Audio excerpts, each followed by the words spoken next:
Assalamualaikum warahmatullahi wabarakatuh. Perkenalkan, nama saya Satfi Fitri Aura Zahra dengan NIM 2342014053. Kali ini saya akan menyampaikan sedikit tentang apa itu pembelajaran kognitif. Yang pertama, tentang perkembangan otak dan implikasinya pada pembelajaran. Nah, pandangan neurokonstruktivis menekankan bahwa perkembangan otak adalah proses dinamis yang dipengaruhi oleh interaksi antara faktor biologis atau gen dan pengalaman lingkungan. Nah, dan juga perkembangan otak terkait erat dengan perkembangan kognitif. Perubahan dalam struktur dan fungsi otak mendukung peningkatan kemampuan kognitif seperti perhatian, memori, bahasa, dan pemecahan masalah. Selanjutnya yaitu perkembangan neuron dan area otak. Yang pertama itu adalah peningkatan jumlah dan ukuran ujung saraf.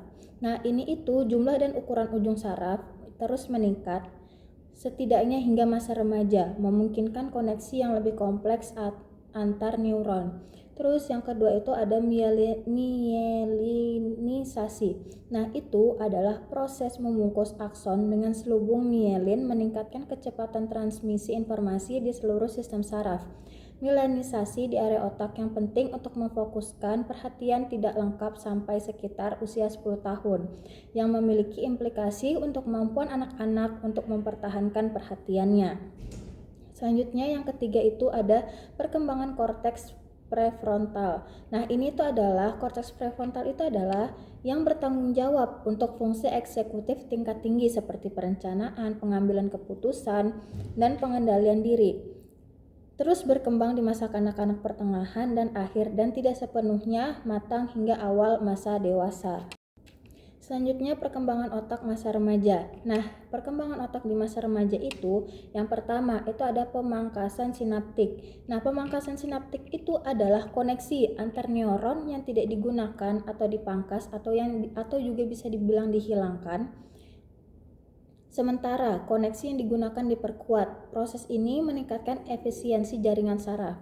Nah, yang kedua itu ada penebalan korpus kalosum. Nah, korpus kalosum yang menghubungkan belahan otak kiri dan kanan, menebal pada masa remaja, meningkatkan kemampuan untuk memproses informasi secara lebih efisien.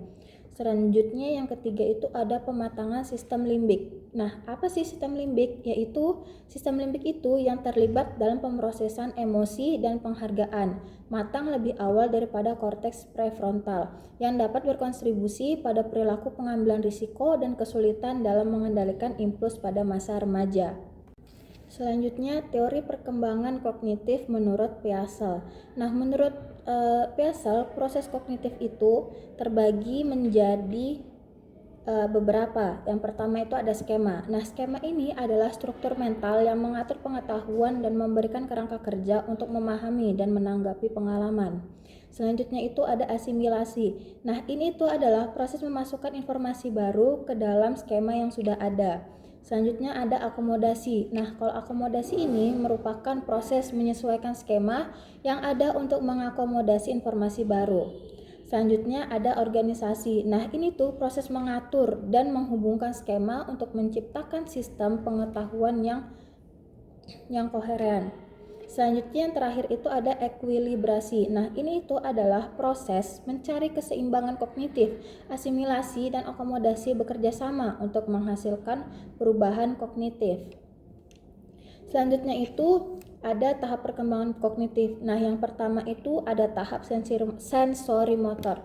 Nah, tahap sensori motor itu terjadi dari bayi berumur 0 sampai dia 2 tahun atau dari dia lahir sampai berumur 2 tahun. Nah, bayi membangun pemahaman tentang dunia melalui pengalaman sensorik dan tindakan motoriknya. Terus yang kedua itu ada tahap prawopresional. Nah, itu terjadi dari umur 2 sampai 7 tahun. Nah, anak-anak yang di umur segitu mengembangkan pemikiran simbolis, tetapi pemikiran mereka masih egosentris dan intuitif. Selanjutnya ada subtahap fungsi simbolik. Nah, terjadi dari fungsi simbolik ini tuh terjadi dari anak berumur 2 sampai 4 tahun. Nah, anak-anak yang memperoleh kemampuan untuk menggambarkan secara mental objek yang tidak ada. Selanjutnya itu ada tahap operasional konkret. Nah, ini tuh terjadi di umur anak-anak di umur 7 sampai 11 tahun. Nah, biasanya anak-anak yang seumuran segitu itu dapat menalar secara logis tentang objek dan peristiwa konkretnya. Tetapi mereka masih kesulitan dengan pemikiran abstrak. Nah, kalau anak-anak yang selanjutnya itu ada tahap operasional formal. Nah, anak-anak yang sudah di umur itu tuh terjadi di umur 11 sampai 15 tahun. Nah, itu tuh remaja dapat berpikir secara abstrak, idealis, dan logis. Mereka dapat menggunakan penalaran hipotesis dedukatif untuk memecahkan masalahnya mereka. Selanjutnya yaitu teori perkembangan kognitif menurut Vygotsky. Nah, yang pertama itu ada zona perkembangan proksimal atau biasa disingkat ZPD atau ZPD. Nah, ini tuh merupakan rentang tugas yang terlalu sulit untuk dikuasai anak sendirian, tetapi dapat dipelajari dengan bimbingan dan bantuan dari orang dewasa atau anak-anak yang lebih terampil. Nah, batas bawah ZPD ini adalah tingkat keterampilan yang dicapai oleh anak yang bekerja secara mandiri.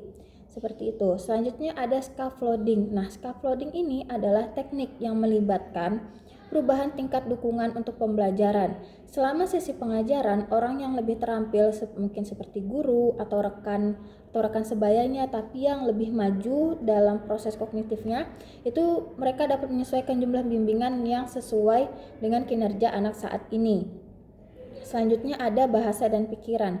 Nah, bahasa memainkan peran dalam perkembangan anak. Anak-anak menggunakan private speech untuk merencanakan, membimbing, dan memantau perilaku mereka. Sekian presentasi atau sedikit pembahasan dari saya mengenai perkembangan kognitif. Mohon maaf bila ada salah. Wassalamualaikum warahmatullahi wabarakatuh.